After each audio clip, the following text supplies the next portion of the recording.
Kematian Sunan Kalijaga dan keturunan-keturunannya. Sumber, https://intisari.grid.id/red-penulis, Yoyo Prima Maulana. Intisari tanda hubung online.com, Sunan Kalijaga memiliki nama asli yakni Raden Said. Lahir dari keluarga bangsawan Majapahit di Tuban. Raden Said dikenal sebagai seorang pemuda pemberani, gagah, dan berparas tampan. Ia juga gemar mabuk, berjudi, dan merampok. Tapi, hasil rampokannya dibagikan ke orang miskin.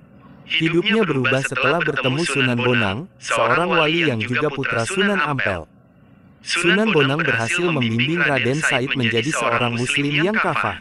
Bukan itu saja, Raden Said juga menjelma menjadi seorang ulama besar yang bijaksana. Namanya pun berubah menjadi Sunan Kalijaga setelah bertapa 3 tahun di pinggir sungai. Sunan Kalijaga berdakwah dengan cara kreatif. Ia tidak memaksakan syariat Islam secara keras. Sebaliknya, ia menggunakan pendekatan yang lembut, bijaksana, dan menyentuh hati. Sunan Kalijaga menghormati budaya lokal dan mengadaptasinya dengan nilai-nilai Islam. Ia menggunakan wayang, gamelan, tembang, dan tari sebagai media dakwah. Sunan Kalijaga juga menjadi penasihat dan guru bagi para raja di Pulau Jawa. Mulai dari Sultan Demak, Sultan Pajang, hingga Raja Mataram Islam, Panembahan Senopati.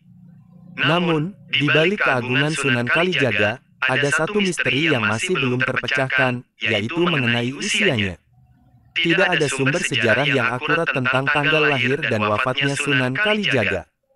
Meski begitu, ada beberapa pendapat yang berbeda tentang hal ini. Pertama, Sunan Kalijaga berumur 142 tahun. Lahir pada tahun 1450 M dan wafat pada tahun 1592 M. Ini adalah perkiraan berdasar buku berjudul Sunan Kalijaga, Raden Said karya Yoyo Rahayu Basuki. Kedua, usia Sunan Kalijaga adalah 139 tahun. Ia lahir pada 1430 dan wafat pada 1549 M. Perkiraan ini berdasarkan buku berjudul Sunan Kalijaga dan Mitos Masjid Demak karya Dr. Fairuz Sabik. Ketiga, Sunan Kalijaga berumur lebih dari 200 tahun. Dasarnya adalah catatan Babat Tuban. Catatan menyebut, Sunan Kalijaga pernah bertemu dengan Raja Majapahit terakhir, Prabu Brawijaya V. Selain itu Kanjeng Sunan juga pernah menjadi penasihat Panembahan Senopati, Raja Mataram Islam. Walhasil, usia Sunan Kalijaga diperkirakan lebih dari 200 tahun. Dari beberapa teori tersebut terlihat ada perbedaan yang besar mengenai usia Sunan Kalijaga. Hal ini mungkin disebabkan oleh kurangnya sumber sejarah yang otentik dan akurat. Lalu, bagaimana dengan kisah wafatnya Sunan Kalijaga?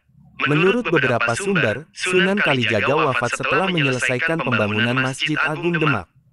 Ia dimakamkan di Kadilangu, yang menjadi bukti bersatunya para ulama dan umara. Kadilangu dan Masjid Agung Demak seakan tak terpisahkan dengan sejarah Islam di Jawa. Versi lain menyebut, Sunan Kalijaga wafat karena sakit kepala. Menurut naskah Mertasina, di hari tuanya Sunan Kalijaga tinggal di Istana Kesultanan Cirebon. Pada suatu hari, Sunan Kalijaga menderita sakit kepala.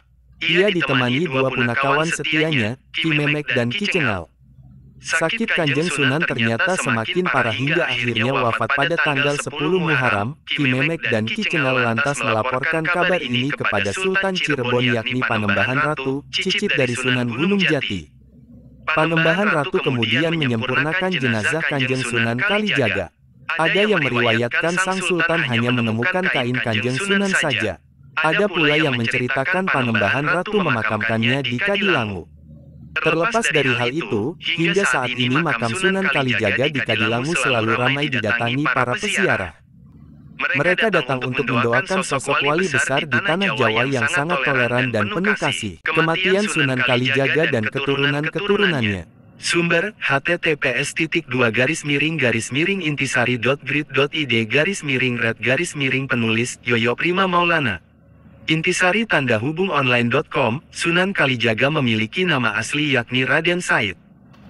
Lahir dari keluarga bangsawan Majapahit di Tuban. Raden Said dikenal sebagai seorang pemuda pemberani, gagah, dan berparas tampan. Ia juga gemar mabuk, berjudi, dan merampok.